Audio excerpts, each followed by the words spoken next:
Guys, welcome back to the MVP podcast. My name is B-Man and I'm here with my boys, Sauce with the sauce. And we've got Tariq also. Mandem, what's good? What's good? Doing good, bro. Doing good. How you guys saying? Blessed, man. I'm blessed, man. I am blessed. Bit cooked up, but all good. Cooked up, man. Good. Do you know they're having a massive barbecue outside my house? Why don't you join them? Because it's Social distancing. isolation, man. Social distancing. This is what they were scared of, man. This is what they were scared of. They said, stay inside, otherwise it's going to pick up again. I'm telling you, in the next 3 to 4 days, there's going to be more deaths. Or in a week's time, there's going to be more deaths because of this. You think you're going to make a Friday bank holiday with this weather and expect people to stay inside? Well, for people's safety, man. I know, for people's safety, bro. Sun is the only thing that people don't, like, will get people out of their houses here. No one cares. No, all it takes is just a little bit of sun in the UK, just a little bit, and people go crazy. Just a little bit. It's crazy, man. So, guys, anyway, this is going to be our third Jordan podcast, which means that we've got 2 more left. So the new episodes are coming out tomorrow in America, but for us, it's coming out on Monday. Actually, it's not coming out tomorrow in America. It's coming out on Sunday in America, and then it comes out on Monday for us. And the last 2 episodes, did you learn anything new? Nothing that we didn't know before. I think you can kind of expect Jordan to be like that. Maybe some things that were, especially with what we're going to talk about, like people's opinions of him. Like, I just assumed people just thought he was like that guy, and I didn't realize he had that clean-cut image for so long. But that may be one of that. Probably the only thing I learned was just how much scrutiny was on this guy, man. Like, at that time when he was in just a hotel room by himself and he just wanted that peace and quiet. Because it's just like a circus everywhere he goes. And I can kind of understand why he retired so early now. Yeah. It just got too much for him. So that's probably the only thing I learned, probably why he retired early. Yeah, I think I took the same away from that. It's like, how do you compete when there's so much scrutiny on you? Yeah. It's like, but to be fair, Dennis Rodman said it in the last episode. It's like whenever we're on the court, everything is fine. When we're playing basketball, it's cool. But we get paid for what's going on outside of the basketball court. And that's where we really make our money. But do you blame them? Do you know when you have a team that's that dominant, creating that many headlines, making you that much money, then isn't that what part of sports is to deal with constant scrutiny? And obviously, the better you are, the more scrutiny there will come about you. But let's talk about the dream team first, right? And to be fair, I knew most of the stuff, but what I didn't know is about Tony Kukoc. Yeah, I did not know about Tony Kukoc. So, Sosa, take it away. Yo, the fact that he was supposed to be going to the Bulls, and it was the same time where Pippen was supposed to be getting his contract. It kind of like, it was like a perfect storm for them to just be like, we're going for him. Like they even said it. Everybody else, leave him to me and Scotty. We'll handle this guy. Like, I felt bad for him for what they did. Obviously, they held him to what was like zero points in his first game against them. That's unfair, man. That's just unfair. I was gonna say, I love how personally they took it, man. And just and they went out of their way to just like make this guy look trash. I mean, you know, he's a good player. Like, Jerry Krause wanted him, says like, let's go for this guy. Yeah. Anything to get back at Jerry Krause, even the tiny little thing. Have you noticed that every time Jerry Krause is mentioned, it's to have a dig at him? Even in the last episode, it was like, Jerry Krause said that this guy was an amazing defender, and I forgot the guy's name. So I made it a point to prove that he's not a good defender, just because Jerry Krause said so. I was like, but you know what? The whole Tony Kukoc thing, I thought they were out of line. Completely and utterly out of line. Both Jordan and Pippen. Because not only was Tony Kukoc a young player, look at his team, man. Who are you competing with when you've got the likes of Charles Barkley, Patrick Ewing, Larry Bird, Magic Johnson? When you got people like that, you're not competing with anyone. So trying to shut down Tony Kukoc in that first game didn't mean anything. Name me any other player in the world that wasn't American that could have done anything about that team. If Magic Johnson has said, I want to stop Tony Kukoc, if David Robinson said he wanted to stop him, that team was so stacked. That was, in my opinion, it was just bullying. That's all they did, the Americans. They just bullied everyone. I think it was less about him and more about getting back at Jerry Krause, what Tariq said, because it was more of a case of they were focusing, because it was a case that Scotty was on the team and Scotty was looking to get effectively his bag. And there was this player that they're rumored to get and that they're touted to get. And it's almost like he's being compared to. And so Jordan being a teammate for Scotty being like, yo, I'm going to prove that you're the better player. I'm going to prove that this guy can't stack up to you. But that's so. Isn't that the problem though? It's not really proven when your team. Yeah, when your team is that good, you're not proving anything. Guarding him one-on-one when there's nowhere for him to go, that's not proving anything to me. What would have proved something is if he had a team that was either a little bit better, a little bit worse. Let's say it was just an NBA game. Maybe then I might have said, okay, yeah, go after him. But the guy, even when he got to the basket, he had no choice. There's not a lot you can do about it. But I don't understand. I don't believe that any of the gold rings that the Americans won since that dream team counts for anything. What do you think? Really? I don't class them as big achievements. Like, it's something, but it's quite minor compared to like winning an NBA championship or something like that. Because you've got the best team, you're supposed to win. It's something if you don't win.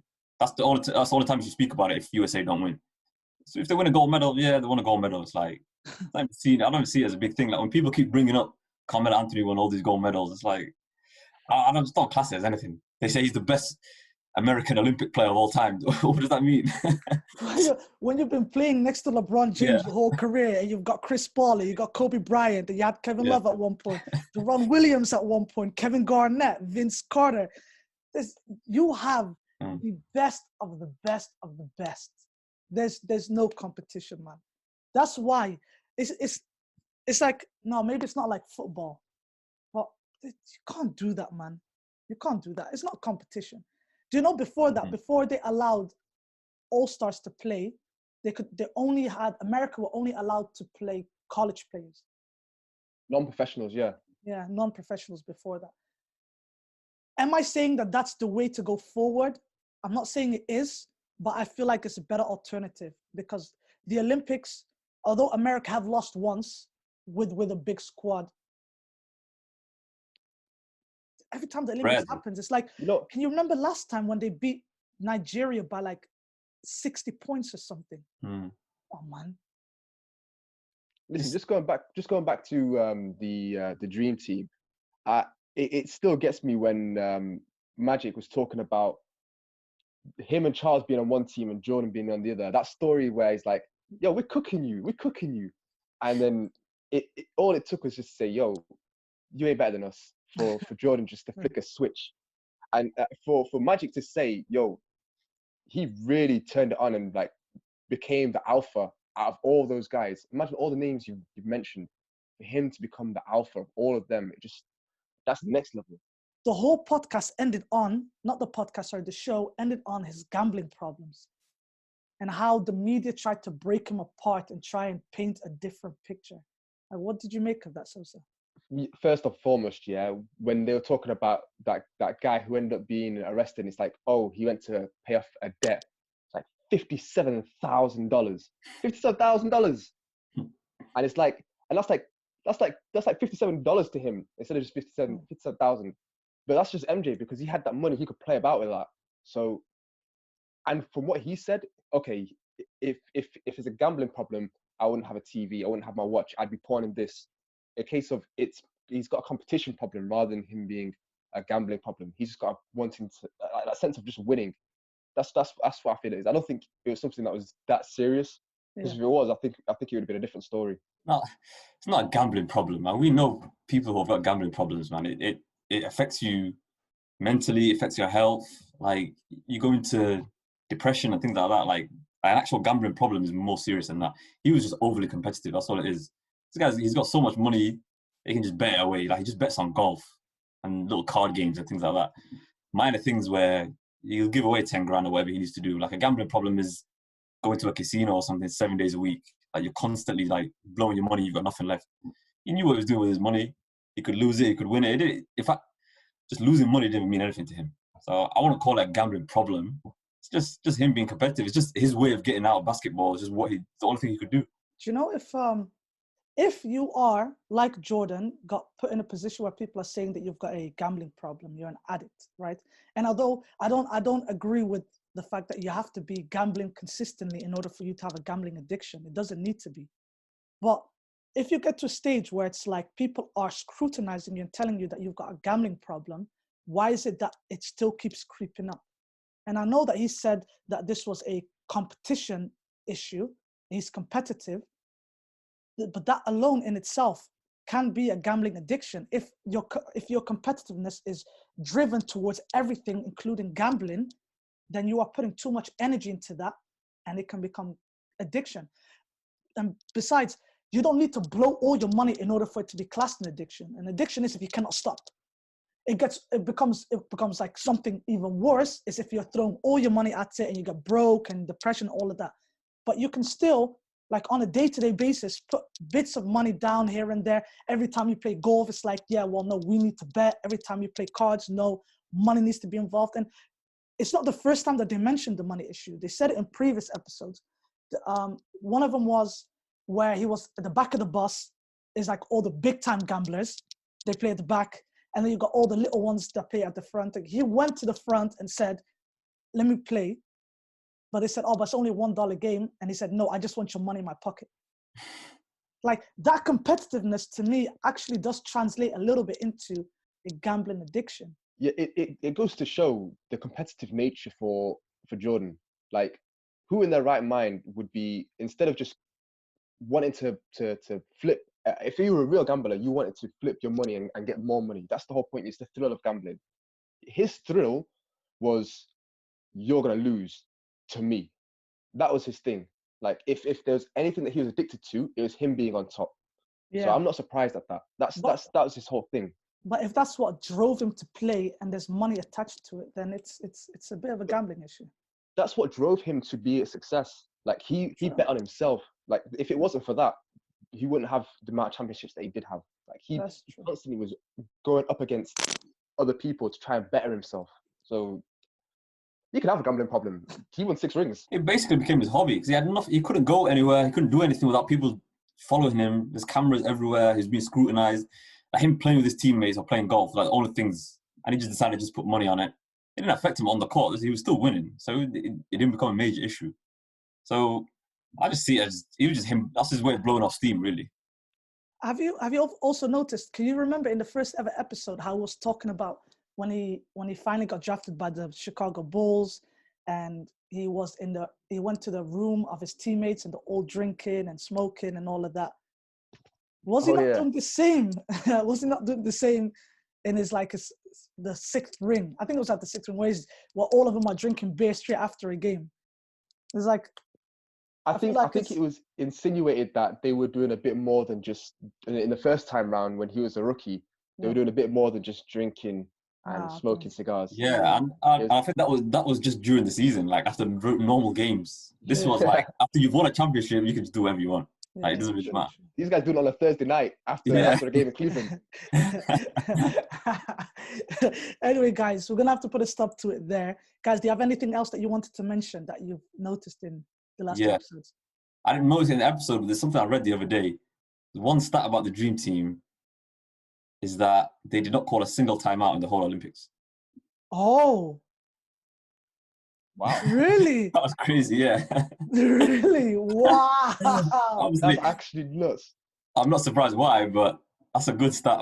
That is a good stat. They didn't drop no plays or anything. They're just like, bye, let's just go. Do you need to? When you're that good, do you need to? Honestly. Oh my God. Anyway, so do you have anything else that you've picked up?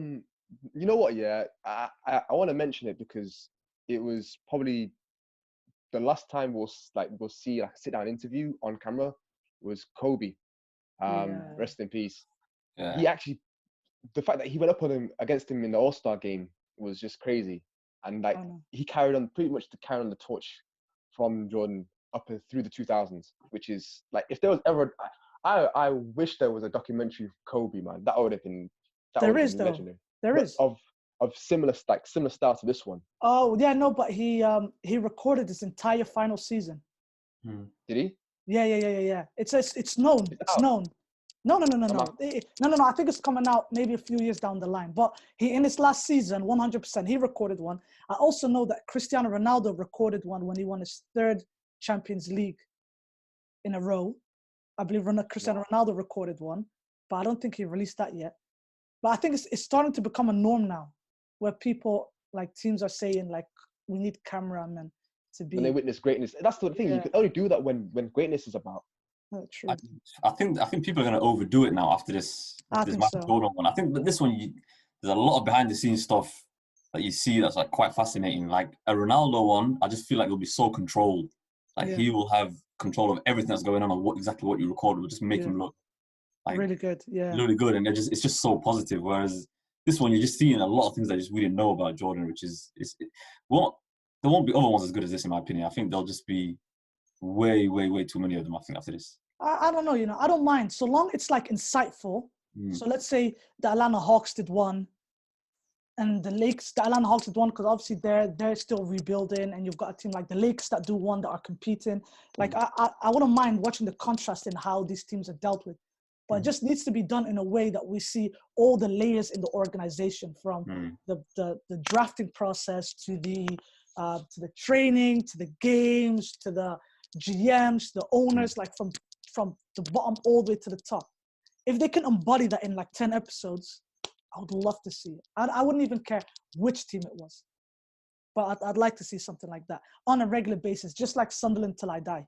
That is the perfect. That's good. one. Yeah. I can't believe you watched that. I've not watched that yet. It's unbelievable. So check it out, bro. It's unbelievable. I'm not even. Honest to God, I'm not even joking. It's unbelievable. How did we get to talk about Sunderland on an MJ podcast? What the hell's going on? Yeah, it's because we talk about documentaries. Anyway, guys, thank you for coming. Sosa, do you wanna? Guys, don't make me say it again. If you like the video, subscribe if you're new. Please share with your friends if you appreciate it. B-Man, do the honors. Yeah, thank you for watching, and we're gonna be back again soon. So, peace.